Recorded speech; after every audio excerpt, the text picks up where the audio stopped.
ಎಲ್ಲರಿಗೂ ನಮಸ್ಕಾರ ಸ್ನೇಹಿತರೆ. T20 ರ್ಯಾಂಕಿಂಗ್ನಲ್ಲಿ ನಂಬರ್ 1 ಆಲ್ರೌಂಡರ್ ಸ್ಥಾನಕ್ಕೇರಿದ ಹಾರ್ದಿಕ್ ಪಾಂಡ್ಯ. ಹೌದು ಸ್ನೇಹಿತರೆ, ಈ ವಿಡಿಯೋದ ಸಂಪೂರ್ಣ ಮಾಹಿತಿಯನ್ನು ತಿಳ್ಕೊಂಬರೋಣ ಬನ್ನಿ ಸ್ನೇಹಿತರೆ. ಅದಕ್ಕಿಂತ ಮುಂಚೆ ನೀವೇನಾದರೂ ಟೀಮ್ ಇಂಡಿಯಾದ ಅಪ್ಪಟ ಅಭಿಮಾನಿಯಾಗಿದ್ದಲ್ಲಿ ಈ ವಿಡಿಯೋಗೆ ತಪ್ಪದೆ ಒಂದು ಲೈಕ್ ಕೊಟ್ಟು ನಮ್ಮ ಚಾನಲನ್ನು ಸಬ್ಸ್ಕ್ರೈಬ್ ಮಾಡ್ಕೊಳ್ಳಿ.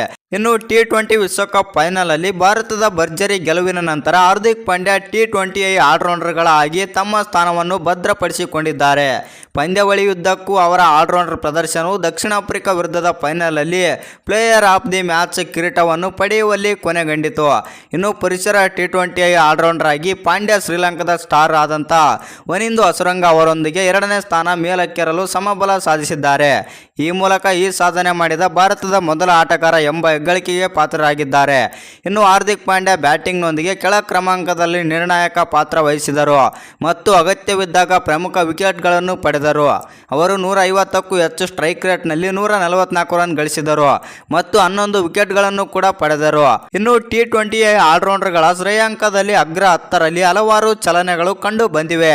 ಮಾರ್ಕಸ್ ಸ್ಟೋನಿಸ್, ಸಿಕಂದರ್ ರಾಜಾ ಮತ್ತು ಸಕೀಬ್ ಅಲ್ ಹಸನ್ ಮತ್ತು ಲಿಯಾಮ್ ಲಿವಿಂಗ್ಸ್ಟನ್ 1 ಸ್ಥಾನ ಮೇಲೇರಿದ್ದಾರೆ.